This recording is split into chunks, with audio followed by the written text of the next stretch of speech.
Bonjour, aujourd'hui nous allons parler de l'élasticité des matériaux après avoir vu leur structure. Et donc le contenu de ce cours est assez riche parce qu'il faudra introduire après une introduction la notion de contrainte et de déformation. Alors déformation, on sait ce que ça veut dire, contrainte c'est peut-être un petit peu plus délicat. Puis nous verrons la notion de traction, de compression uniaxe, c'est lorsqu'on tire sur par exemple un élastique. Nous verrons ensuite quelles sont les propriétés élastiques des matériaux avant d'aborder des tests un petit peu plus délicats qui sont le cisaillement et la compression hydrostatique. Nous verrons enfin que beaucoup de matériaux dans l'ingénierie sont tels qu'ils sont soumis en fait à des états de contrainte qui sont souvent non uniformes, c'est-à-dire qu'en fonction du lieu, il y a des endroits qui seront plus ou moins sous contrainte, et puis souvent dynamiques, c'est-à-dire que ça changera au cours du temps. Et nous terminerons, bien sûr, par une conclusion. Dans le cas d'un sauteur à la perche, on a un très bel exemple de comment on peut transformer, par exemple, de l'énergie cinétique, c'est-à-dire que l'athlète acquiert une course la plus rapide possible. Son énergie cinétique, vous le savez, c'est 1/2 de mv carré, où v est la vitesse, m est sa masse. Et plus il va vite, plus il pourra monter haut. Mais pour transformer cette énergie cinétique, il va passer par la perche, qui est souvent des matériaux composites, fibres de carbone ou autres, enrobés dans une matrice de polymère, on a vu ce que c'était. Donc, à un certain moment, il va planter sa perche, qui va se plier, qui va avoir toute une déformation à l'intérieur, que l'on espère élastique, c'est-à-dire d'une part, la perche ne va pas casser, mais qu'elle va simplement se tordre, et puis que ce ressort, au fond, c'est un peu comme un ressort, va restituer l'énergie au départ cinétique en énergie potentielle, c'est-à-dire que lorsque le sauteur est tout en haut, sa vitesse est presque nulle, la perche est à nouveau non déformée dans son état initial, et donc la perche a permis de transférer de l'énergie cinétique en énergie potentielle. Prenez un solide indéformable, vous avez dû voir ceci en mécanique, on le sait, la somme des forces appliquée sur un matériau est égale à la masse fois l'accélération. Donc si vous tirez sur un matériau avec des forces opposées telles qu'indiquées sur ce dessin, eh bien la somme des forces étant nulle, l'accélération sera nulle. Si la vitesse initiale était nulle, eh bien le corps va rester immobile, c'est-à-dire que le centre de gravité qui est ici, G, eh bien, va rester ici et seulement vous tirez, vous vous sentez étiré de part et d'autre. Si maintenant vous prenez un solide déformable, vous le savez bien en prenant un élastique, et que vous tirez dessus avec une force F de part et d'autre, eh bien la somme des forces est toujours égale à MA, donc le centre de gravité ici va toujours rester immobile parce que la somme des forces est égale à M fois A, mais le corps va très légèrement s'allonger dans la direction de la traction, voire même se rétrécir un petit peu dans la dimension transverse. Et ça, on est en train de faire de la mécanique du solide déformable. Souvent, on le considérera dans une approximation dite quasi-statique, c'est-à-dire qu'effectivement, on négligera les petits mouvements d'accélération de ces extrémités ici, qui vont de tout le corps qui va un petit peu bouger, qui interviennent de manière très très faible dans un bilan d'énergie. Mais dans d'autres cas, il faudra, par exemple une voiture qui fait une collision, il faudra le prendre en compte. Allons dans le laboratoire pour voir un tout petit peu ce que c'est qu'un élastique de musculation. Les élastomères sont des polymères qui se déforment élastiquement sur des très grandes déformations avec un changement de volume quasi nul, c'est-à-dire un coefficient de Poisson égal à 0,5. Quelle expérience proposes-tu juste de faire? Alors, pour illustrer ça, on va simplement prendre cet élastique qui sert à faire des exercices de fitness, voilà. Et on va tirer dessus. Donc voilà la section, et maintenant on tire dessus avec des grandes déformations. On voit que, comme le volume ne change pas, la déformation axiale elle est compensée par une variation de la largeur là, et de l'épaisseur aussi, il devient plus fin. Puisqu'il est, un peu plus clair. Il est plus clair dans le vert, voilà, très bien. Voilà donc un élastomère. Revenons à la théorie. Après avoir vu comment se comporte un élastique, donc introduisons maintenant les notions de contrainte et de déformation. Ici, j'ai un repère x, y orthonormé. On est à 2 dimensions pour simplifier un petit peu le débat ici, ou le développement. En appliquant une force F, comme tout à l'heure, je n'ai dessiné qu'un côté de la force. Alors on sait bien que si on ne veut pas que le corps accélère, il faudra que j'ai une force opposée pour que le corps reste globalement immobile. Eh bien, en appliquant une force F sur une surface dont la normale sortante est selon x, alors que la force est aussi selon x puisqu'elle est normale, eh bien, on va définir la notion de contrainte normale auquel on va mettre 2 indices, l'indice x de la force et l'indice x qui correspond en fait à la direction de la normale à la surface. Et ce rapport force sur surface, évidemment des newtons par mètre carré, c'est des pascals. C'est donc comme une pression, sauf qu'ici c'est une traction. Au lieu de presser sur le matériau, je le tire. Donc on va mettre en général 2 indices. Vous verrez probablement plus tard dans vos études que c'est un tenseur d'ordre 2. Et puis ce tenseur, cette contrainte, eh bien, elle a des unités qui sont des pascals ou des mégapascals le plus souvent dans la pratique. Mais bien sûr que c'est très rare que l'on ait simplement un test de traction dans une seule direction, ou voire de compression, c'est-à-dire que vous auriez inversé la force. On peut bien sûr appliquer tout autre, un tas de contraintes de type différent. Et le deuxième type de contraintes qu'on va voir dans ce cours, c'est des contraintes dites de cisaillement. En quoi ça correspond? Ça correspond à appliquer une force tangentiellement à la surface. Donc ici, j'ai pris une surface dont la normale est selon y, et puis j'applique une force qui est selon x. Et donc ça revient à être parallèle à la surface, et dans ce cas-là, par la même règle que tout à l'heure, l'indice de la direction de la force, ici fx, je le mets dans le premier indice de cette contrainte, alors que l'indice de la normale à la surface sur laquelle est appliquée cette force est mis dans le deuxième indice. Et donc on a une force dite de cisaillement, sigma de xy, et bien sûr qui comporte les mêmes unités. Vous avez certainement déjà appliqué ce genre de contrainte. Alors bien sûr, de nouveau, si vous avez une force qui est appliquée sur cette face, eh bien vous en avez une contre-force qui est ici.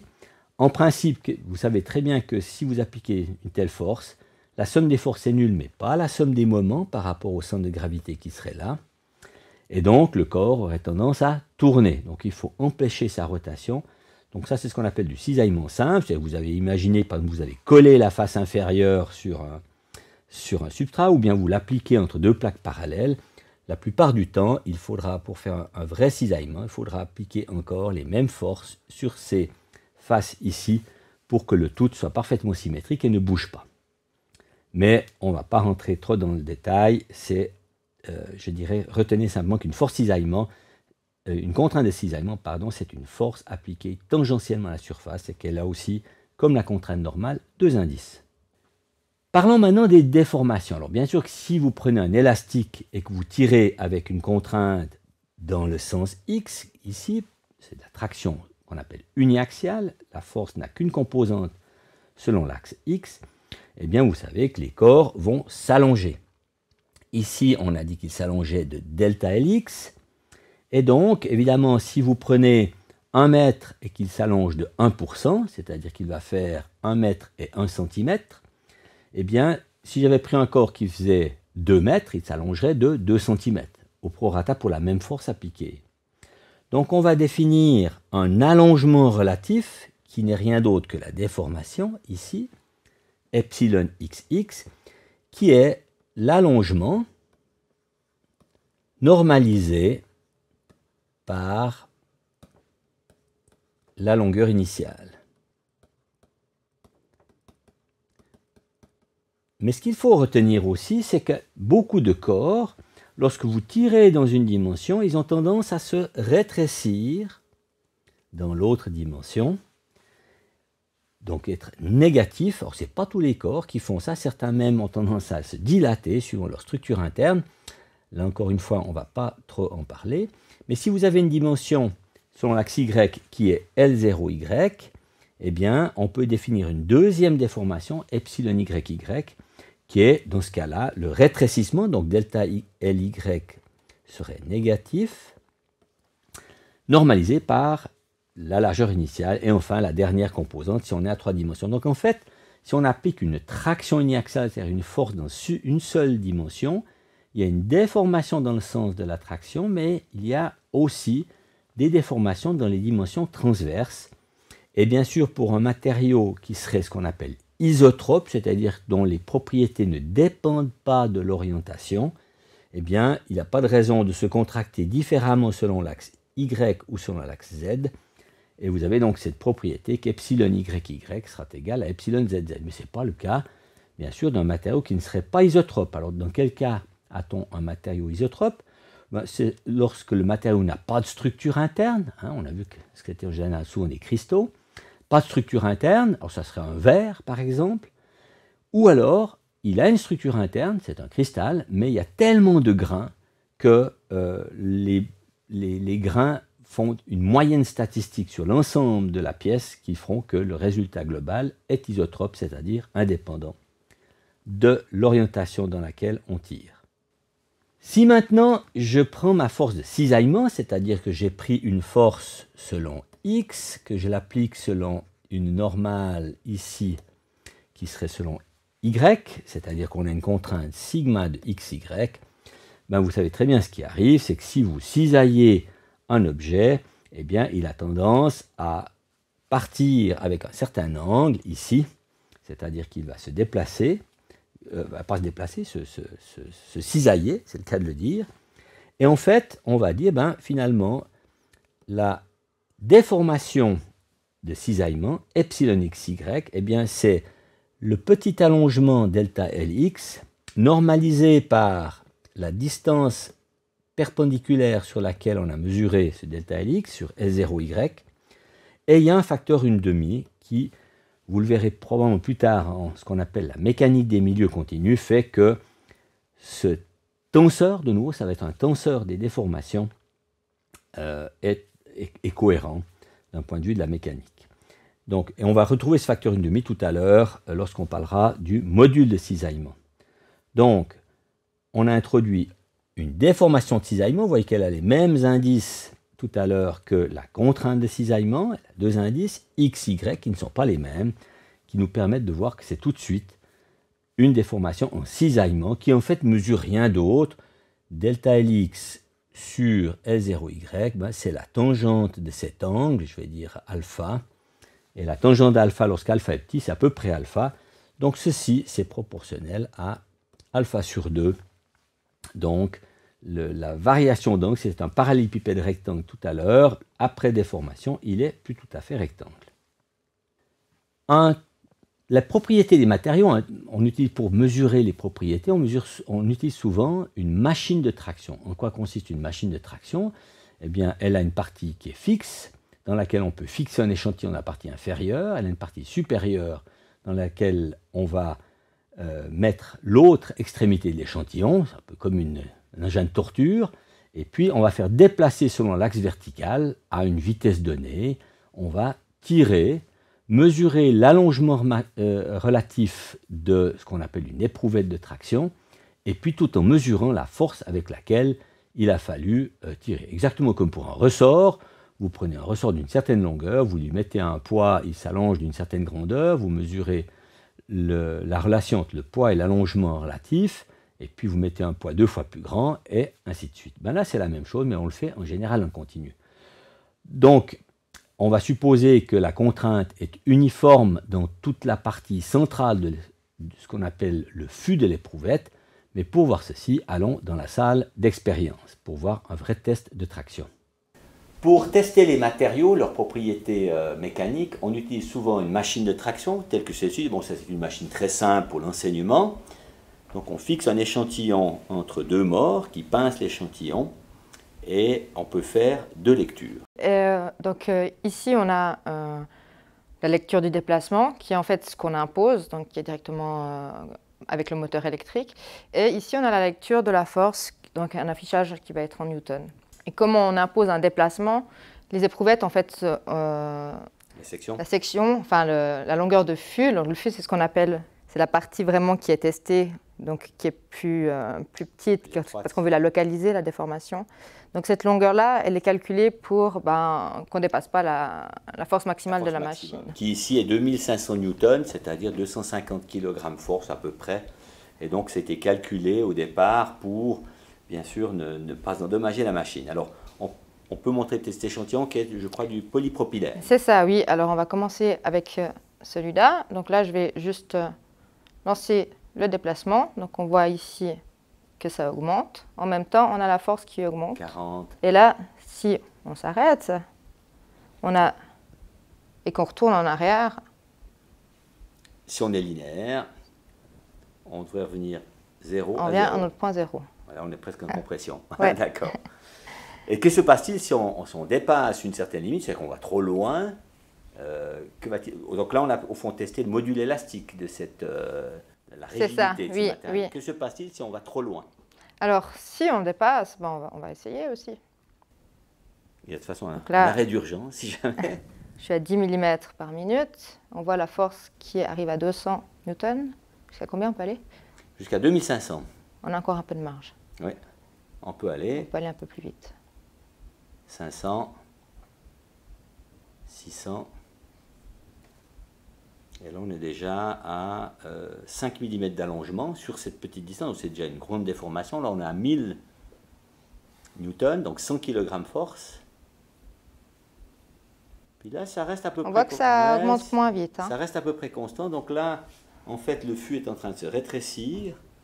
Les chaînes sont en train de s'orienter dans le fût. Les longues chaînes qu'on avait vues dans le chapitre de structure. S'orientent par rapport à la traction. Par rapport à la traction. Ouais. Et là, on est déjà largement dans la déformation plastique que l'on verra au cours suivant. Qui, elle, n'est pas réversible. Donc, c'est presque sous une contrainte constante. On peut même aller un petit peu plus vite. On est à 75 mm d'allongement. On a doublé. Il devient de plus en plus mince. On avait 70, la longueur initiale était de 70 mm. Voilà, puis évidemment, la force mesurée est de plus en plus faible. On est déjà en train de redescendre puisque la section est devenue plus petite. Ouais. On est bientôt au long de la machine. 130 mm. Ça, c'est une propriété quand même intéressante des polymères. Et on voit la propagation de la striction qui se fait un tout petit peu, mais plus beaucoup parce qu'il est un peu trop épais quand même. Mais là, on a une jolie déformation. On voit un peu, on devine peut-être des la microcraquelures. surface qui commence à arrimer. Et voilà. Ouais. Et on peut peut-être voir, si on sort juste pour montrer sur cette face, donc la structure de l'éprouvette. Vous avez vu donc le test de traction fait dans la salle tout à l'heure. L'éprouvette avait à peu près cette forme-là.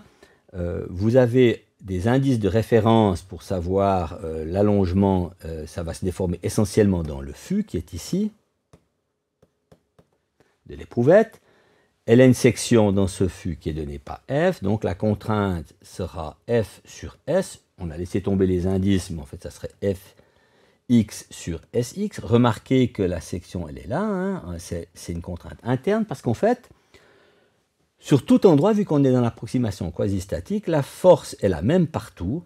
Et puis, sur chacune de ces faces, eh bien, il y a toujours une force de ce sens et une force dans ce sens qui sont appliquées, qui dépendent de la normale. Si rien ne bouge, en tout endroit de la section, quand vous la coupez, eh bien, il y a une force qui tire à gauche, une force qui tire à droite. Exactement comme si vous étiez à la place des atomes. Vous êtes à l'intérieur de l'éprouvette, eh bien vous vous sentez étiré des deux côtés.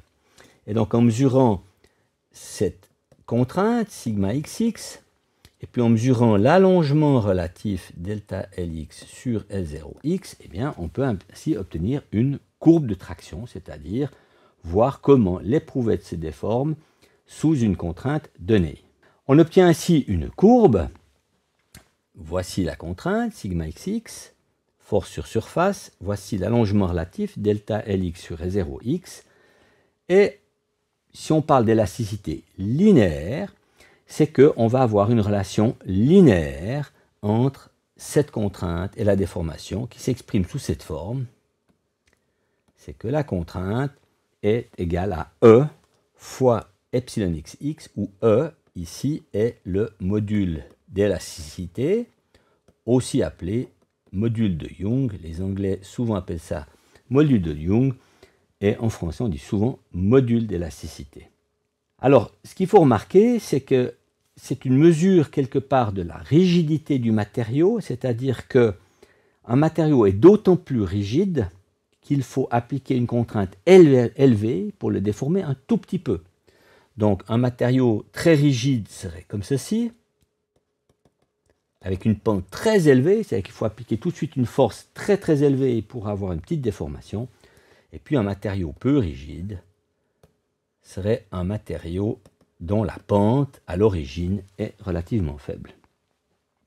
Mais ce qui est encore plus important, peut-être à noter ici, c'est que lorsque vous chargez l'éprouvette, si vous êtes dans le régime d'élasticité, lorsque vous chargez, c'est que vous montez la force, vous allez avoir une déformation progressive. Mais si vous vous arrêtez, par exemple ici, en ce point, vous dites j'arrête les moteurs de la machine, puis maintenant je dis je vais revenir en sens inverse. Si c'est vraiment de l'élasticité, bien vous devez revenir par le même chemin, c'est donc réversible, et vous allez revenir à la position initiale. Ça, c'est le propre de l'élasticité. On doit revenir par le même chemin, en tout cas revenir à sa position initiale, et ça sera linéaire si bien sûr la relation entre la contrainte et la déformation est une droite. Mais on peut trouver de l'élasticité non linéaire, comme on le verra peut-être la prochaine fois lorsqu'on fera la plasticité. À remarquer encore, comme dernière remarque sur ce diagramme, et on le verra plus en détail la prochaine fois, c'est que si je vais au-delà de ce qu'on appelle une limite élastique, eh bien le matériau a tendance à suivre une courbe qui n'est plus linéaire, comme ceci. Et en plus, si je m'arrête en un endroit, c'est-à-dire j'arrête d'augmenter la force, et que je veux revenir en arrière, eh bien nous verrons la prochaine fois qu'au lieu de revenir par ce chemin, nous reviendrons directement, ainsi à peu près avec la même pente que le module élastique, et nous reviendrons quelque part ici, avec, mais ceci sera l'objet du prochain cours, avec une déformation résiduelle après avoir relâché la contrainte, qui est ce qu'on appelle de la déformation plastique. Mais c'est l'objet du cours suivant, donc n'anticipons pas, retenons pour l'instant simplement que la loi de Hooke est une relation de l'élasticité linéaire qui permet de relier la contrainte à la déformation avec un module élastique. Alors, à noter encore que si ceci, on a vu que c'est l'unité d'une pression, donc des pascals ou des mégapascals, que la déformation, puisque c'est un allongement relatif, c'est-à-dire un déplacement divisé par une longueur de référence, ça n'a pas d'unité. Donc le module élastique est aussi mesuré en pascal, comme indiqué ici. Mais souvent ça sera, bien que ça soit la pente, puisque l'axe X n'a pas de dimension, eh bien il aura la même unité que l'axe Y. Mais souvent la contrainte sera mesurée en mégapascal, alors que le module élastique sera souvent mesuré en gigapascal, parce que c'est la pente. Revenons à nos tests de traction uniaxiale, et il faut, après avoir introduit le module élastique, donc la rigidité du matériau, il faut que l'on donne une deuxième propriété qui est relativement importante pour les matériaux, c'est le coefficient de Poisson, que l'on note souvent nu, et qui nous dit simplement quel est le rétrécissement. Donc si je prends ici une dimension L0Y, lorsque je tire de delta Lx positif dans le sens X par un test de traction uniaxiale, eh bien il y a un delta L0Y sur L0Y qui pour la plupart des matériaux est négatif, il y a rétrécissement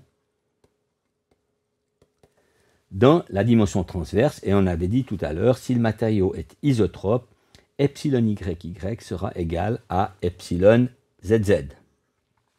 Le coefficient de Poisson est simplement une relation entre de combien cela se rétrécit dans la direction transverse, changer de signe pour ne pas avoir à traîner un signe négatif, puisque là, un négatif, lorsqu'on a epsilon XX est positif, eh bien, on va mettre un signe moins, et c'est au fond un rapport de rétrécissement ici par rapport à un allongement dans la direction où la contrainte est appliquée. Après avoir vu ces notions, il faut maintenant que l'on aborde un peu le problème de l'énergie associée avec une déformation. Et on va le faire juste dans le cas de la déformation élastique en traction uniaxiale, qui est exprimée ici, et vous savez tous que l'énergie impliquée, eh bien W, si je déforme ce corps, j'ai bien dû faire une force fois un déplacement, c'est-à-dire que la force était appliquée sur cette surface et qu'elle l'a tirée jusqu'à un certain allongement delta Lx, eh bien c'est comme un ressort, ça fait un certain travail. Si vous avez par exemple le ressort qui a une constante k, on sait que la force est moins k fois x moins x0, eh bien quand vous intégrez ça, vous aurez une relation de type quadratique. Ben là on va faire la même chose, on va dire le travail, à part que c'est la santé, c'est l'intégrale de la force appliquée fois le déplacement de cette force appliquée. Alors on va transformer un tout petit peu cette expression pour dire que la force, c'est simplement la contrainte appliquée fois la dimension Sx, et puis dLx, l'incrément de longueur, eh bien ça sera d de epsilon xx fois L0x. Alors j'ai mis L0x, il aurait peut-être fallu mettre en toute objectivité Lx. Et là je vais faire une toute petite entourloupe si je puis dire, c'est que la surface fois la longueur, je vais dire que c'est le volume, et que le volume est à peu près constant, on est dans l'approximation des petites déformations, je vais pouvoir sortir le volume. En fait, on peut montrer que rigoureusement, ce développement est correct. Donc je vais dire que c'est égal au volume, et puis ça sera l'intégrale de sigma xx d de epsilon xx, lorsqu'il n'y a pas de déformation, et lorsque j'arrive à la fin, c'est-à-dire à mon delta Lx final, qui sera donc, on va l'appeler, alors je suis un petit peu embêté, pourquoi? Parce que finalement j'ai la même borne d'intégration que ici le d epsilon xx, donc je vais mettre un petit prime pour dire que c'est au fur et à mesure que l'on incrémente la déformation. Puis comme sigma xx est égal à E fois epsilon xx prime, plus j'allonge et plus la force doit être élevée, donc j'aurai de 0 à epsilon xx de E fois epsilon xx prime d epsilon xx prime, et au total, bien j'aurai V fois E, et epsilon xx prime intégré, ça fera donc epsilon xx prime carré pris aux bornes, donc on aura epsilon xx carré sur 2. À noter que ceci est aussi équivalent à dire que c'est V, comme on sait que E fois epsilon xx c'est sigma xx final, eh bien ça sera sigma xx final fois epsilon xx sur 2. On pourrait encore dire aussi que c'est égal à V. Si je remplace epsilon xx par sigma xx sur E, eh bien j'aurai sigma xx carré sur 2E. Tout ceci, c'est les mêmes relations. Et plutôt que d'apprendre ces relations par cœur, eh bien, on va le voir maintenant sous forme graphique. En effet, c'est que l'énergie mise en œuvre, on l'avait vu tout à l'heure, pour monter jusqu'ici, à ce point-là, eh bien, il faut intégrer la force fois le déplacement. Eh bien, on vient d'obtenir que le travail ici, c'était le volume fois une densité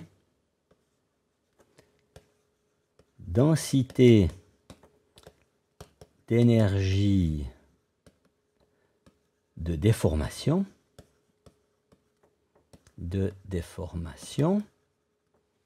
c'était la partie qui est restée sous l'intégrale, et on a vu que c'était sigma xx epsilon xx sur 2, ou toutes les autres relations montrées équivalentes, ça n'est rien d'autre que l'air sous la courbe de traction.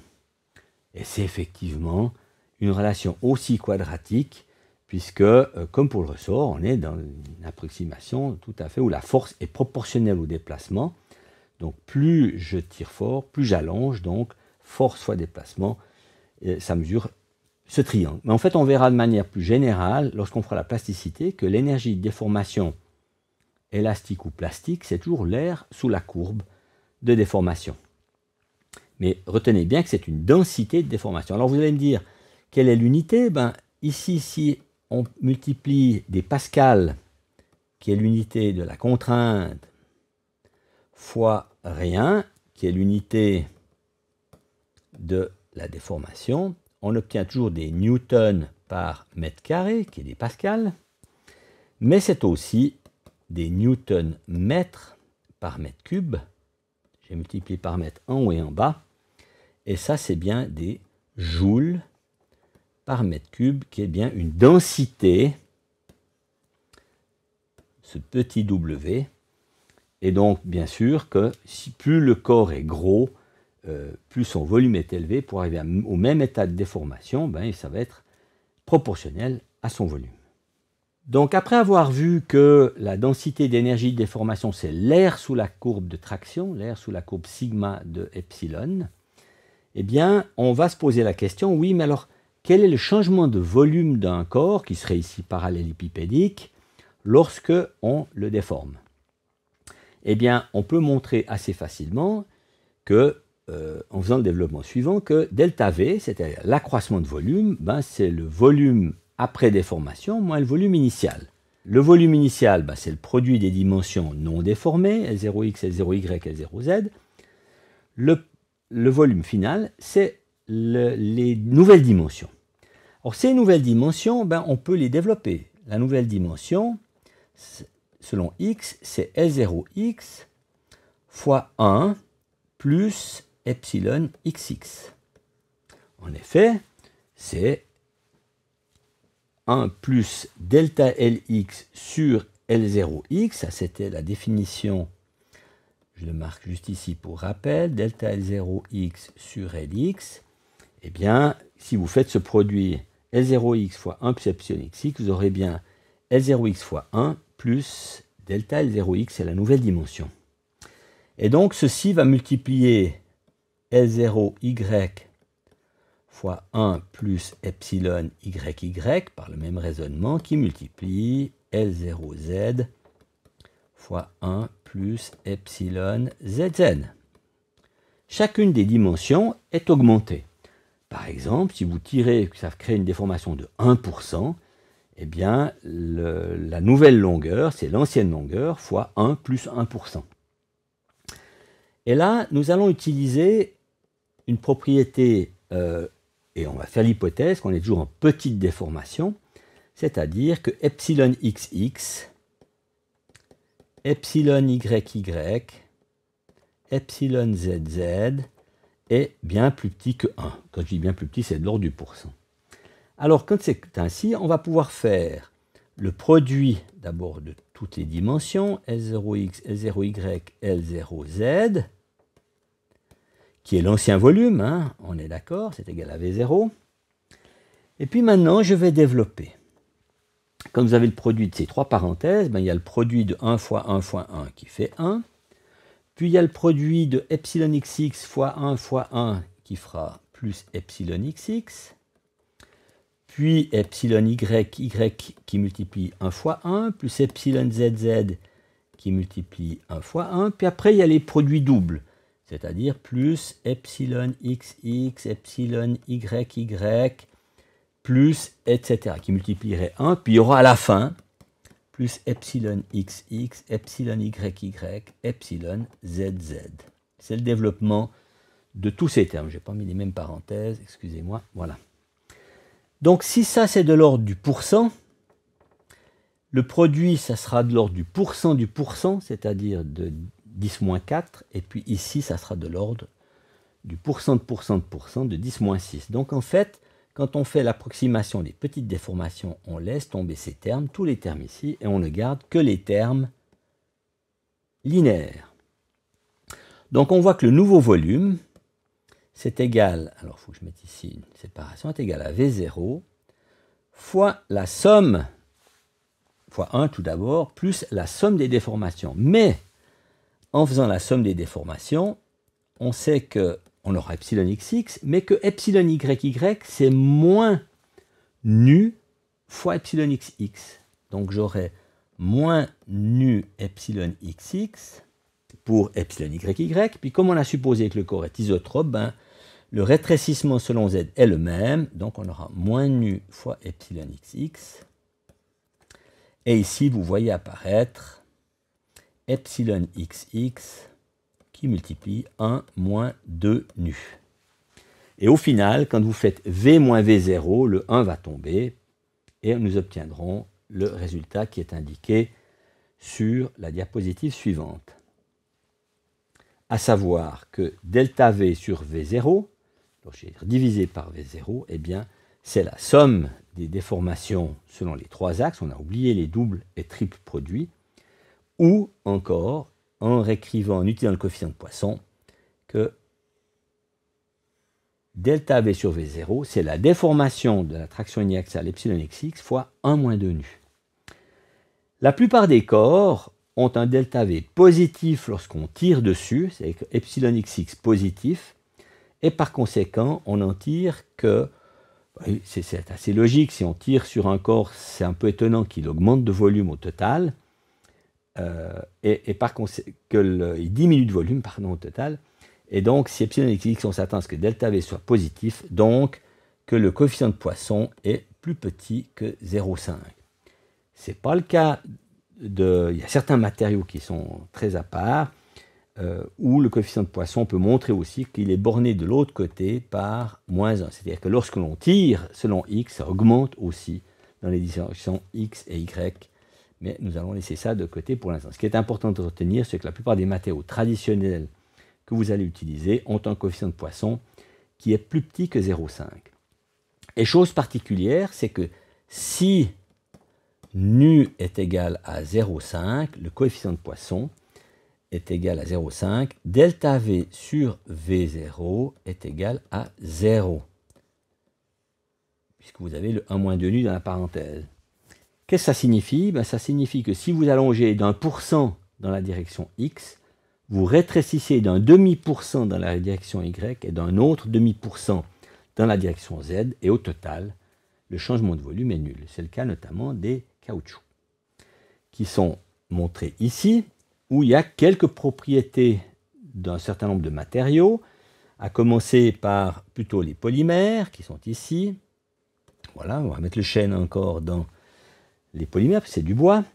Et vous voyez que le caoutchouc est une propriété assez remarquable, c'est qu'il a effectivement un coefficient de Poisson proche de 0,5. Le téflon, c'est assez proche aussi de 0,5, 0,46, etc. Les métaux, alors vous avez le béton, les métaux aluminium, acier, puis vous avez des matériaux céramiques ou des verres. C'est des mesures, hein, il n'y a pas comme ça, ça ne tombe pas du ciel, il faut faire des mesures, de mesurer ce coefficient de Poisson.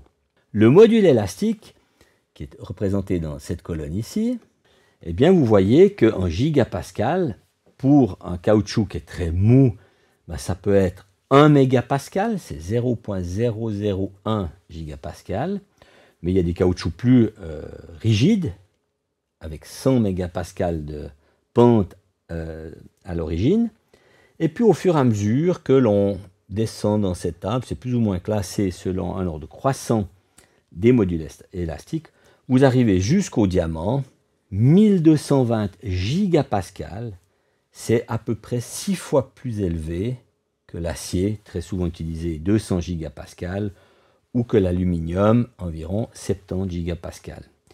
Vous voyez aussi que des céramiques telles que le saphir, carbure de silicium sont des matériaux très rigides, nanotubes de carbone également, sont des matériaux extrêmement rigides et qui donc se déforment très très peu lorsqu'on les soumet à une contrainte. Alors ces valeurs, on peut bien sûr les retrouver sous forme de cartes d'Ashby, comme dans le livre de matériaux qui a été mentionné en début de ce cours. Et vous avez ici une carte dans laquelle on a représenté sur l'axe vertical le module de Young en gigapascal par rapport à la densité sur l'axe horizontal, ρ. Et on va voir les propriétés que vous avez vues tout à l'heure. En rouge, vous avez les métaux. Les céramiques plutôt techniques sont ici en jaune-vert. Les matériaux naturels, les céramiques non techniques, tels que le béton ou certains verres. Et puis les polymères qui sont bien sûr déjà beaucoup plus facilement déformables, les élastomères très très déformables, les mousses qui ont beaucoup de vide, etc. Alors on peut le représenter donc dans des cartes d'Ashby module élastique fonction de densité, mais souvent des aspects que vous aurez à considérer peut-être dans votre carrière, c'est le prix des matériaux. Et là, dans le livre, Ashby a mentionné un coût relatif par unité de volume.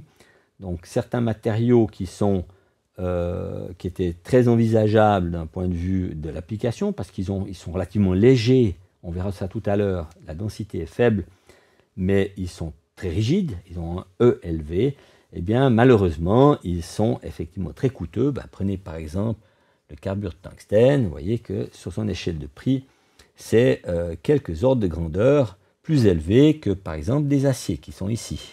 Les aciers au carbone, facteur de prix unité 1 et carbure de tungstène presque facteur 100. Donc c'est quasiment 100 fois par unité de volume. Alors on pourrait le faire en fonction de l'unité de masse, bien évidemment. Passons maintenant on a vu jusqu'à présent quasiment que de la traction uniaxiale. Maintenant voyons ce qu'il en est d'un cisaillement ou d'une compression hydrostatique. Tout d'abord le cisaillement. Un cisaillement simple, comme je l'ai dit tout à l'heure, en fait, qui induit normalement une rotation si on ne fait pas quelque chose, eh bien, on avait vu une contrainte F selon X, avec ce premier indice, sur une surface dont la normale est selon Y, d'où cette contrainte, sigma XY, parallèle à la surface. On avait vu que ça faisait un angle, je rappelle la déformation epsilon XY, eh bien, on définit le module de cisaillement, qui est ici, G, on le note souvent G, comme étant la relation entre sigma xy, c'est-à-dire la force de cisaillement qu'il faut appliquer, pour obtenir une déformation epsilon xy, mais avec un facteur 2. C'est-à-dire que les gens qui ont défini le module de cisaillement au départ se sont dit, tiens, je prends un tel test entre deux plaques, je pousse la plaque supérieure, donc je prends un matériau qui est coincé entre deux plaques, je pousse la plaque supérieure avec une certaine force et je regarde la variation d'angle. Donc ils se sont dit, la variation d'angle, c'est delta Lx sur S0Y, c'est ce qu'on avait vu ici. Et puis j'ai dit, je prends la force appliquée au cisaillement, je divise par la surface d'application, et la relation donne ce module de cisaillement. Donc vous avez un facteur 2 que l'on retrouve, et que vous aurez l'occasion de voir de manière plus détaillée en mécanique des milieux continus. Donc c'est aussi une relation linéaire, mais dans un test qui correspond à une application où le corps change plutôt l'angle que ses dimensions. Alors en fait, on peut montrer, je ne vais pas le faire ici, ça demanderait quelques lignes de développement, qu'en fait, si vous appliquez sur un carré, par exemple, une contrainte de cisaillement que j'ai notée sigma, c'est-à-dire un certain nombre de mégapascales de cette manière, ça va provoquer un certain delta Lx d'allongement par rapport à l'autre dimension, donc une variation d'angle ici, eh bien on peut montrer qu'une telle déformation en cisaillement, c'est équivalent à tirer sur la diagonale, donc vous retrouvez le carré ici, bleu, tirer sur la diagonale D1 avec une force de traction normale plus sigma, donc la même quantité de mégapascal dans cette dimension, ce qui bien sûr va allonger D1 en une dimension D1', et puis rétrécir D2' avec le coefficient de Poisson. Donc vous avez une espèce de losange. Puis en fait, ça ne suffira pas, il faudra appliquer une compression avec une contrainte moins sigma sur la dimension D2' pour obtenir la dimension D2 secondes, ce qui va provoquer encore un allongement dans le losange orange à la fin. Et si vous analysez cette situation en appliquant 2 déformations successives avec les coefficients de Poisson correspondant au module élastique, on peut montrer, et on peut le montrer en exercice, que le module de cisaillement, pour un corps isotrope, bien évidemment, en fait, il peut être lié au module élastique, qui est ici, divisé par 1 plus le coefficient de Poisson avec un facteur 1,5 près. Donc, cisaillement est égal à traction sur la diagonale plus compression de la même valeur sur l'autre diagonale. Et ça, on peut le montrer, bien sûr, mathématiquement, avec tout le formalisme des tenseurs, mais ici par une simple construction géométrique. Alors, vous remarquerez que après cette opération, mon corps, il est tourné, et en fait, il faudrait que j'applique une rotation, parce que c'est du cisaillement simple, et ce n'est pas un cisaillement symétrique.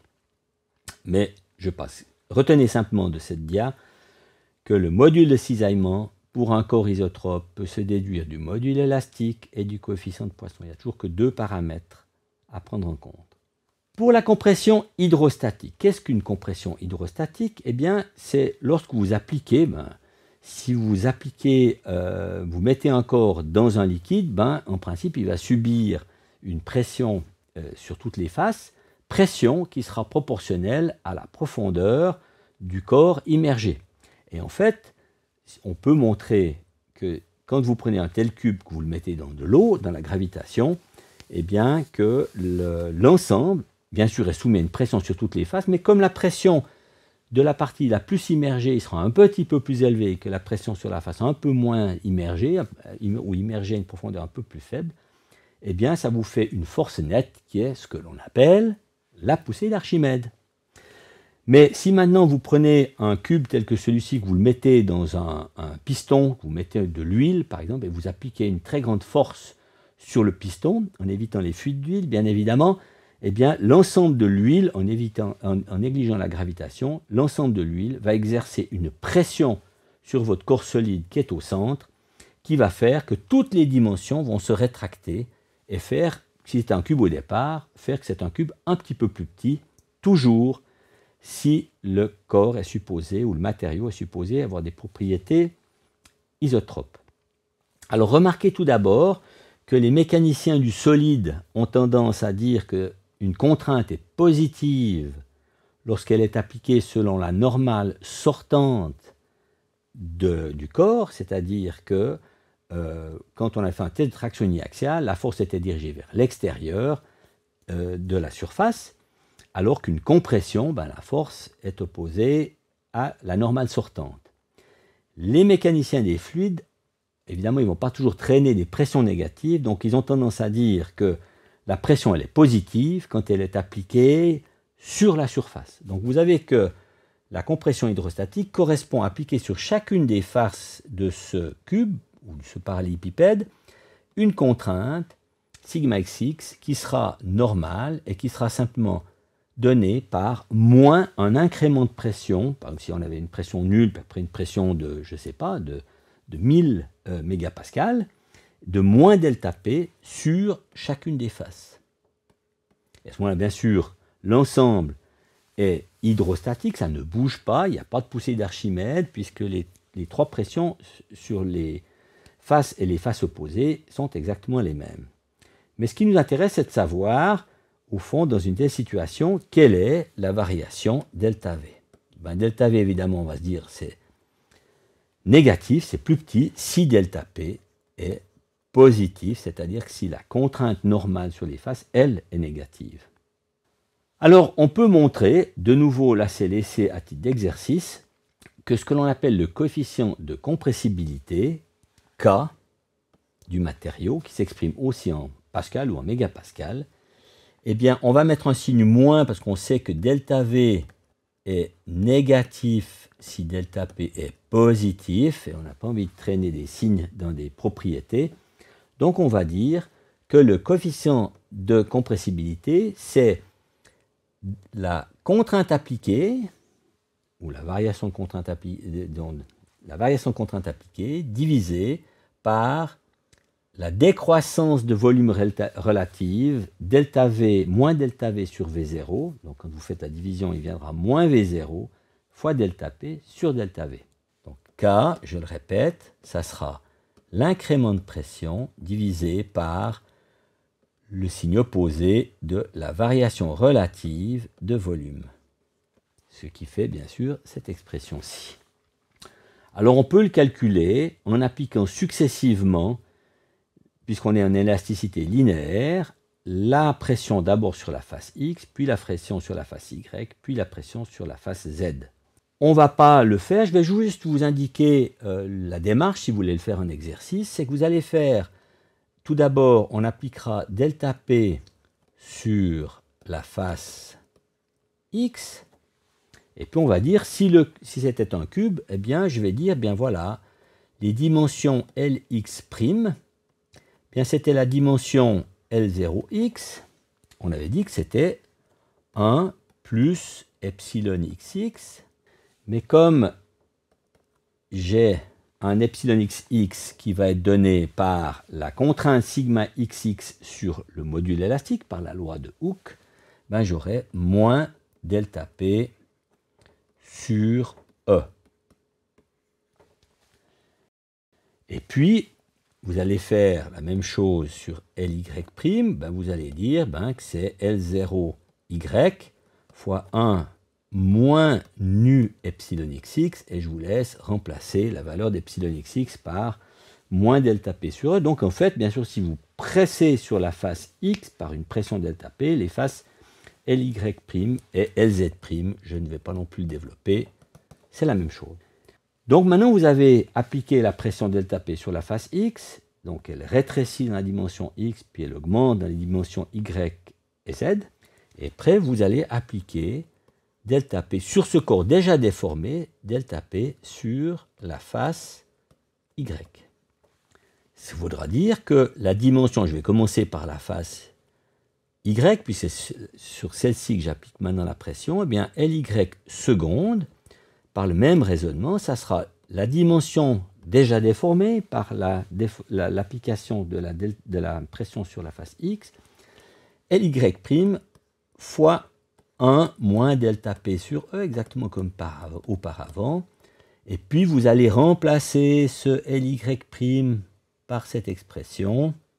Vous aurez donc le produit de deux parenthèses et vous ferez un développement au premier ordre et la suite est laissée à titre d'exercice. Bien, si vous faites ça, vous allez pouvoir trouver ainsi le volume qui est de la variation du volume, delta V0.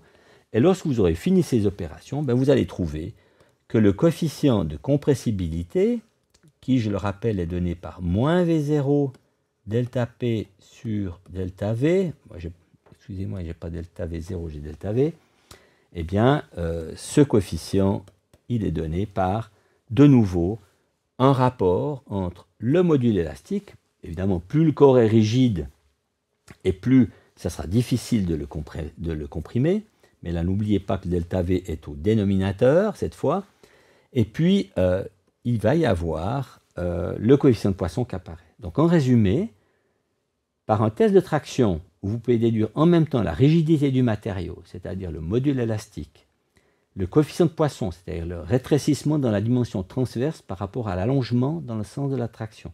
Avec ces deux paramètres, pour un corps isotrope, vous pourrez déduire le module de cisaillement et le module de compressibilité pour une compression donc hydrostatique. Ce qui est bien sûr bien pratique puisque on va pouvoir, par un seul test, trouver ces propriétés qui s'appliquent dans d'autres situations de déformation. Dans l'exemple du sauteur à la perche, on l'a vu, ou on l'a en tout cas entreaperçu, je vous l'ai dit, c'est que l'état de contrainte du corps ne sera pas uniforme et il ne sera pas non plus constant au cours du temps, donc ça sera dynamique. Effectivement, le coureur, lorsqu'il porte dans sa course la barre, elle n'a subi aucune contrainte, elle est à peu près dans sa forme initiale, bon, il y a un tout petit peu de flexion par son propre poids, mais elle est dans un état de contrainte quasi nul. puis tout à coup il va la plier dans la fosse en la pointant, elle devient déformée, et là il y a un état de déformation qui est non uniforme, on va le voir tout à l'heure, et puis elle va tout d'un coup lui restituer, donc elle n'est pas constante dans le temps, et puis elle n'est pas non plus uniforme dans la section. C'est ce que nous allons voir maintenant. Alors on va prendre une situation un tout petit peu plus simple que celle d'un sauteur à la perche. On va prendre ce qu'on appelle une poutre encastrée, c'est-à-dire que vous avez ici un mur avec un corps que je vais supposer de masse négligeable, c'est-à-dire que son propre poids est peu important dans le problème qui nous préoccupe. Et puis il a une longueur L, et je suppose que j'applique à son extrémité une force, par exemple, sous la forme d'un poids qui est suspendu, mg.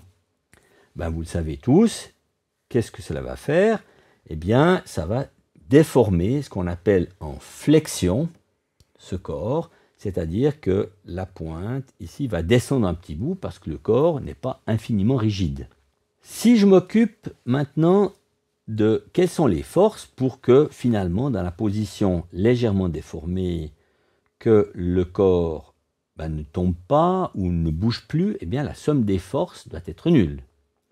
Pour équilibrer la somme des forces nulles, eh bien je dois mettre une première force exercée par le mur sur la poutre qui va être moins F et qui est dessinée ici. Donc ce vecteur est opposé à celui-ci. Bon, il était agrandi, hein, n'oubliez pas, j'ai fait un zoom sur le mur et un zoom sur la poutre. Donc il y a une force moins F. Très bien, somme des forces maintenant est nulle. Malheureusement, la somme des moments, elle n'est pas nulle. Pourquoi? Parce que si je prends comme référence le point O qui est ici, le moment de cette force moins F, le moment de moins F est égal à 0, puisque R cross F, R vaut 0. Par contre, le moment de la force ici, de la force plus F qui est appliquée au bout, et je vais le mettre en module, eh bien c'est R cross F, comme R est perpendiculaire à F, ça fait R fois F, mais comme R vaut L, ça fait LF. Hein, c'est vraiment un moment. C'est le produit de la force fois la distance du point d'application. Et ce moment-là, il n'est pas pour l'instant équilibré. Donc, qu'est-ce que cela fait? Si je fais R cross F, ça fait un moment qui va dans la perpendiculaire à la table et donc qui nous fait un moment où on voit l'arrière de la flèche, ça a tendance à faire courber la tige dans cette direction indiquée par cette petite flèche ici. Comment équilibrer la somme des moments tout en ne changeant pas la somme des forces égale 0? Eh bien, vous pouvez bien, si vous êtes une fois suspendu à un espalier, c'est-à-dire vous allez contre un mur où il y a une espèce d'échelle, puis vous voulez vous mettre en extension. Eh bien, vous savez très bien que votre bras supérieur, pour ne pas tomber, il va être tiré par l'espalier, et puis que le pied qui repose sur l'échelon en bas, il va pousser sur l'échelon. Donc en fait, le mur lui-même, maintenant, il va exercer une force normale, si vous ne faites rien, si vous ne l'ancrez pas par un boulon ou que vous ne le collez pas, le mur va exercer une force normale dans la partie supérieure pour empêcher la poutre de tomber. Donc elle tire là-dessus, et puis sur la partie inférieure, elle pousse ainsi, avec une force. Et pour que la somme des forces soit toujours nulle, eh bien, vous aurez plus n d'un côté, moins n de l'autre.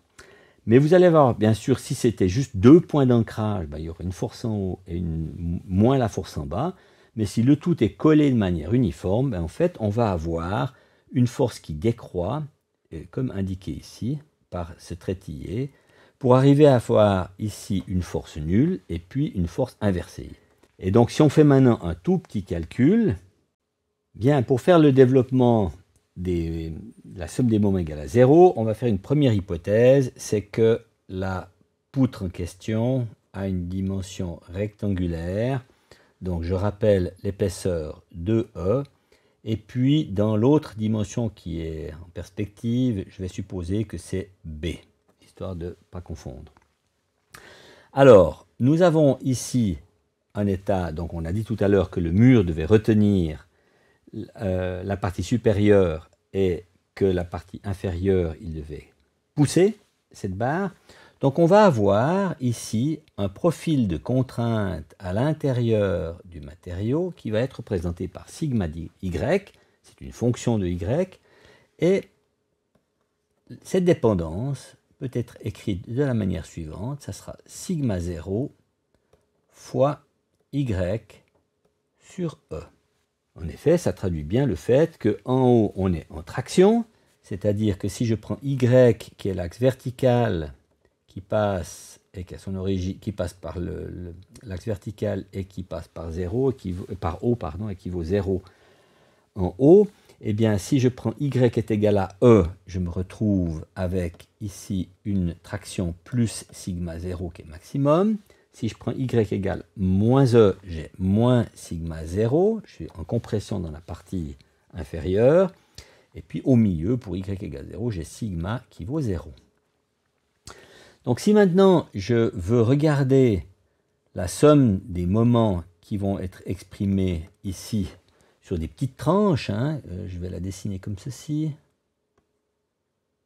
Voilà, de largeur B et puis d'épaisseur dy.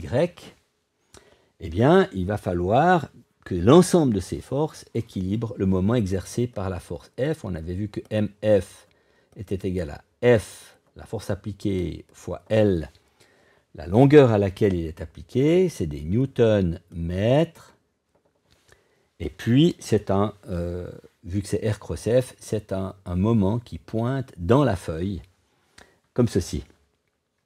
Maintenant, pour calculer le moment des forces exercées par le mur sur la barre, c'est M, je vais appeler ça sigma, eh bien, il faut que je fasse l'ensemble allant de moins E à plus E de R cross F. Or, R pour l'ensemble, on va faire un truc un petit peu spécial, c'est que c'est par unité de largeur, mais vous avez bien compris. Donc ici, le R vaudra Y, quand on prend l'élément de force dF qui est appliqué en Y, et donc j'aurai Y dF, et puis maintenant, je peux remplacer moins E à plus E, Y dF. Que vaut dF? Eh bien, ça sera sigma fois l'élément de surface. Donc ça sera sigma 0 fois Y sur E, c'est la contrainte prise en Y, et puis fois l'élément de surface qui va être donc dy fois B, qui est la largeur dans le sens perpendiculaire à la feuille. Donc, nous aurons au final, si je sors les choses qui ne dépendent pas de Y, j'aurai sigma 0 fois B sur E qui multiplie l'intégrale de y carré dy prise entre moins E et plus E. Et donc si je résume, j'aurai, ça fera bien sûr cette intégrale y cube sur 3, l'intégrale de y carré dy, prise en plus E, ça fera, et en moins E, ça fera donc 2 y cube sur 3. Et donc j'aurai qu'au final, sigma 0 B fois 2 E cube sur 3 divisé par E, ça fera donc 2 E carré sur 3, qui devra compenser le M de la force F, c'est-à-dire F fois L. Alors, vous avez bien ici des newton-mètres, on avait dit. La contrainte maximum en surface, c'est des newtons par mètre carré. Ici, j'ai des mètres. Ici, j'ai des mètres carrés. Donc, j'ai des newton-mètres aussi à gauche, qui est déjà heureux. Qu'est-ce qu'on constate? Eh bien, c'est que la contrainte maximum à l'extrado, c'est-à-dire ce qui est courbé dans la partie supérieure de la opposée, enfin dans le sens de la force appliquée, opposée à la force appliquée, eh bien, cette contrainte maximum, elle varie comme F fois L, évidemment, on peut bien imaginer que plus la force est élevée, plus il faudra retenir la poutre pour pas qu'elle tombe. Le point d'application, donc la distance à laquelle c'est appliqué, fois L. Mais ce qui est intéressant, c'est que ça va dépendre des dimensions de la tige, de sa dimension transverse B. Évidemment, plus on est large, moins il y aura évidemment de force par unité de longueur si le F est constant. Et puis, ça dépend de l'épaisseur 2E de la poutre. Donc, la partie extérieure est en traction, la partie intérieure ou de l'intrado est en compression, et vous avez typiquement ici un cas de flexion. Alors, dans le cas du sauteur à la perche, évidemment, d'une part, la barre elle est cylindrique, c'est un peu plus compliqué, mais ce que l'on peut retenir, c'est qu'en tout cas, lorsqu'il plie complètement la barre au moment où il a planté sa barre dans le puits de saut et qu'il est quasiment arrêté, son énergie cinétique est transformée en énergie de déformation, eh bien l'extrado de la perche est en traction et l'intrado est en compression. Et cette densité d'énergie élastique, qui va bien sûr dépendre du lieu à ce moment-là, va être restituée lors de l'ascension du sauteur pour passer la barre. Dans le livre d'Ashby, vous trouverez un certain nombre d'analyses qu'on n'a pas le temps de faire ici, qui va essayer d'analyser des optimums de situations. Comment, par exemple, optimiser un corps de telle manière à ce qu'il se déforme le moins possible, mais en ayant, par exemple, la masse la plus faible. C'est souvent dans les applications ce qui vous intéresse. Eh bien, dans le livre de Mike Ashby et ses co-auteurs, eh bien, lorsqu'un corps est soumis à une traction ou une compression, lorsque c'est le cas par exemple des canettes de boissons, et ici on ne fait pas de publicité, mais elles doivent résister parce que souvent elles sont empilées sur des palettes et puis elles sont soumises à une compression dans la paroi qui est souvent très très mince, quelques dixièmes de millimètre. Eh bien, il faut éviter ce qu'on appelle le flambage, c'est-à-dire que tout d'un coup la canette s'écrase sur elle-même.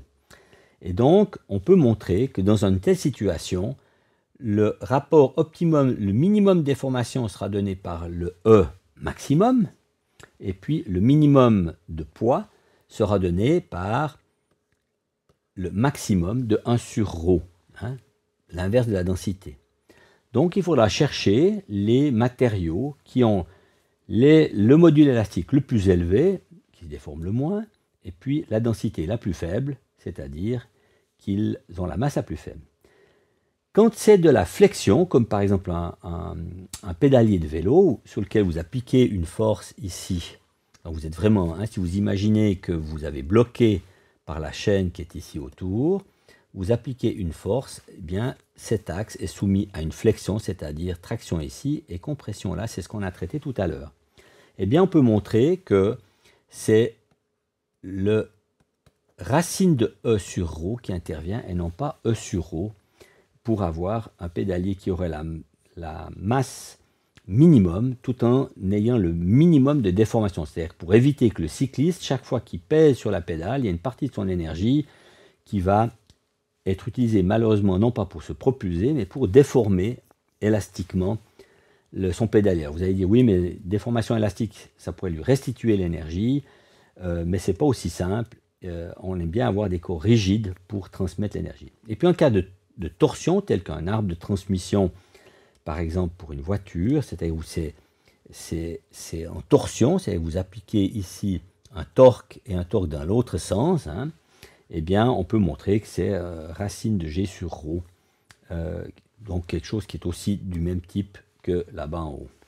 Alors quand on veut essayer d'optimiser sur ces cartes d'Ashby pour essayer de trouver quel serait le matériau qui est l'optimum, eh bien, on va être appelé à chercher, par exemple, des indices tels que E à la puissance n sur ρ soit maximum, c'est-à-dire ρ minimum, tout en ayant ou bien E maximum si c'est de la traction ou compression simple, donc traction n vaudrait 1, flexion n vaudrait une demi, hein, racine de E sur ρ. Eh bien, dans une échelle logarithmique, vous aimeriez que si ce rapport soit maximum, si je prends le log de E puissance n, c'est n log E. Le log de 1 sur ρ, c'est moins log de ρ. Donc quand vous dites, si par exemple je cherche que c'est une certaine valeur, ce maximum, une valeur donnée, eh bien en ayant pris le log, vous aurez l'équation d'une droite, n log E est égal à log max plus log rho. En d'autres termes, log de E est égal à log max sur n, ça on s'en fiche un petit peu, c'est la translation, et puis ça sera 1 sur n. Donc si vous prenez de la traction simple, vous devrez prendre dans cette échelle log des droites de pente 1, c'est-à-dire que si je prends 1 et 10 moins 2 que je multiplie par 10, eh bien j'aurai 10 moins 1, donc c'est des pentes qui ont cette pente-là. Et donc vous devrez écranter, au fond voir quand est-ce qu'en déplaçant cette ligne-là, où est-ce que vous allez trouver le corps qui a le maximum en montant. Et vous voyez que ça sera typiquement des nitrures ou des carbures de bord, B4C ou de l'alumine, éventuellement du carbure de silicium, qui sont encore au-dessus de, par exemple, des alliages d'aluminium, qui est ici, ou des aciers qui sont là, qui sont d'ailleurs presque sur la même pente. Hein. Si je prends cette pente dans cette échelle log-log qui a une pente de 1. Raison pour laquelle on trouve des canettes d'ailleurs en acier, et on trouve notamment pour la bière, et on trouve des canettes en aluminium plutôt pour les boissons sucrées. Si par contre vous prenez de la flexion, donc log de rho, ça sera sur n, ça fera 2 log de rho, donc c'est des pentes qui vont être 2 fois plus pentues, c'est-à-dire pour une décade en rho, vous ferez 2 décades en racine de E, et donc c'est ces droites qui sont indiquées ici, et à ce moment-là, quand vous translatez cette droite, c'est pas facile à le montrer dans un MOOC, eh bien, on va voir que l'aluminium, à ce moment-là, a un avantage, parce qu'effectivement, on a pénalisé la masse. Or, les aciers sont malheureusement un tout petit peu denses, ou une masse spécifique assez élevée, raison pour laquelle, d'ailleurs, on fait plutôt des pédaliers de vélo en aluminium plutôt qu'en acier, alors que les canettes, on peut trouver les deux. Mais ceci, encore une fois, on pourra le faire sous forme d'exercice. Pour conclure ce chapitre sur l'élasticité, on va parler un tout petit peu d'onde élastique. Oui, alors en fait, c'est une méthode qu'on peut utiliser pour déterminer le module élastique d'un matériau, c'est de regarder à quelle vitesse les ondes sonores se propagent dans un matériau. Donc en fait, on envoie une onde sonore et on attend qu'elle soit réfléchie et qu'elle revienne. Et d'après le temps que ça prend, ça nous permet de déterminer le module élastique. Alors c'est des ondes, souvent on va utiliser des ultrasons, c'est des fréquences qu'on n'entend pas. Et puis la vitesse de propagation de l'onde va être donnée par la racine carrée du module élastique, donc plus il est rigide, plus l'onde ira rapidement, divisé par la densité. Plus il est lourd, moins l'onde ira rapidement. Mm-hmm. Alors peut-être tu peux nous montrer un petit exemple de cette tôle.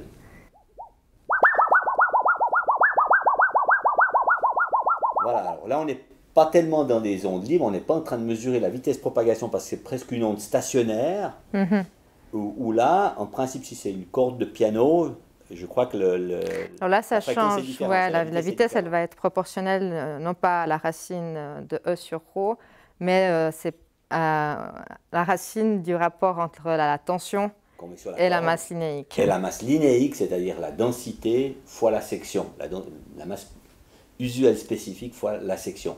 Et bien sûr, plus on tend la corde, plus elle va vibrer rapidement et plus la vitesse est élevée. Mais il faut noter que le module élastique n'apparaît plus, mais il apparaît sous forme de déformation, bien sûr, de la corde. Hein. Pour mettre la tension. Plus il est rigide, plus il faudra tirer fort dessus. Très bien. Ceci conclut les expériences du chapitre élasticité. Pour terminer un peu ce chapitre, je vais dire 2 mots des ondes acoustiques. Vous l'avez vu tout à l'heure dans le laboratoire. Eh bien, on peut faire vibrer des matériaux, un diapason par exemple, pour la musique. Eh bien, comme dans l'air ou dans un liquide, il va y avoir propagation d'ondes élastiques dans un matériau. Alors, par exemple, en compression, c'est-à-dire que vous allez faire bouger les atomes, si on imagine toujours ces liaisons entre atomes comme ceci, vous allez faire bouger un ensemble de ressorts qui vont bouger dans le sens horizontal. Ça sera ce qu'on appelle des ondes de compression, qui sont d'ailleurs les seules ondes qui se propagent dans l'air ou dans l'eau, puisque c'est des milieux qui n'ont pas vraiment de module de cisaillement.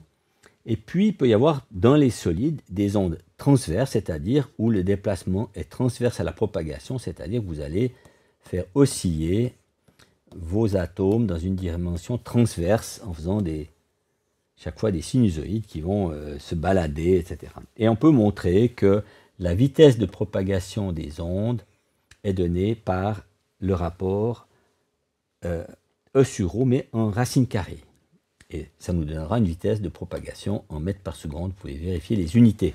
Typiquement, dans les aciers, c'est des vitesses qui sont de l'ordre de 5000 mètres par seconde, alors que dans l'air, les vitesses de propagation des ondes acoustiques, c'est de l'ordre de plutôt 300 mètres par seconde. Donc ça va plus de 10 fois plus rapidement dans les matériaux. Je n'insiste pas trop, mais sachez que c'est le cas qui nous préoccupe. Bien, nous allons passer à un résumé. Vous voyez qu'il y a beaucoup de notions rien que pour de l'élasticité. L'application d'une force sur un matériau, eh bien, nous avons vu qu'il se déforme. Nous avons vu des cas relativement simples, traction, ou bien compression, ou bien cisaillement, ou bien compression hydrostatique. Cela nous a permis notamment d'introduire la notion de contrainte interne et de déformation, qui est finalement un allongement relatif du matériau. On a vu que les contraintes, ça se mesure en pascal, et que les déformations, les epsilon, xx ou xy, n'avaient pas d'unité. L'élasticité linéaire, c'est donc une déformation réversible, c'est-à-dire que lorsque vous appliquez une contrainte, ça se déforme. Lorsque vous relâchez la contrainte, vous revenez à votre forme initiale. Si elle est linéaire, eh bien, en plus, la contrainte est reliée à la déformation par une loi qui est une droite linéaire, comme son nom l'indique, qu'on appelle loi de Hooke pour la traction uniaxiale. On a vu des équivalents pour le cisaillement ou pour le coefficient de compressibilité. Le module élastique, retenez ceci, d'un matériau, il est représentatif de sa rigidité. Plus son module élastique est élevé, plus il est rigide, c'est-à-dire plus il est difficile de le déformer. Le coefficient de Poisson, par contre, mesure finalement un changement de volume. Quelque part, on a vu que c'était lié à 1 moins 2 nu, c'est-à-dire qu'il identifie la rétraction dans les directions transverses lorsqu'on applique une traction uniaxiale dans une direction. Et puis, ce que nous avons enfin démontré pour la traction uniaxiale, c'était que la densité d'énergie, des joules par mètre cube, de déformation était représentée par l'air sous la courbe de traction sigma de epsilon, l'air du triangle. Ensuite, dans un test de compression hydrostatique où la pression appliquée sur toutes les faces est la même, et donc on avait vu que la pression a un signe opposé à la contrainte normale, par convention, eh bien, dans un test de cisaillement, eh bien, les modules correspondants, donc module de compressibilité et respectivement module de cisaillement, ils peuvent être déduits à partir du module élastique ou du module de Young et du coefficient de Poisson, ceci pour autant, bien sûr, que le corps soit isotrope. Dans la plupart des situations de l'ingénierie, l'état de contrainte interne d'un composant n'est pas uniforme. On l'a vu dans le cas d'une poutre soumise en flexion, qui était équivalente à la perche, du sauteur à la perche, et elle peut être aussi non constante dans le temps. Enfin, très rapidement, à la fin, nous avons vu que la vitesse de propagation des ondes élastiques dans les matériaux, c'est-à-dire les vibrations, varie comme racine de E sur ρ, donc une vitesse de propagation qui varie comme racine de E sur ρ. Pour terminer, nous avons aussi exprimé le fait qu'on peut trouver des critères d'optimisation, par exemple qu'il y ait une déformation minimale, donc un module élastique maximum pour une masse minimale, c'est-à-dire un ρ minimal. Eh bien, ceci peut aussi être fait, par exemple, pour avoir une déformation minimale, mais avec un coût minimal, ou pour d'autres critères que l'on peut rechercher grâce à ces cartes d'HB qui constituent une base de données des matériaux. La prochaine fois, nous aborderons le comportement plastique des matériaux, c'est-à-dire qu'est-ce qu'il se passe si on va trop loin en déformation. Vous l'avez déjà fait avec certainement une cuillère. Vous déformez un peu la cuillère, elle revient de manière élastique. Vous allez trop loin, vous la déformez de manière plastique et elle ne revient plus à sa forme initiale. C'est ce qu'on appelle de la plasticité, comme les arts plastiques, c'est l'art de transformer la forme des objets.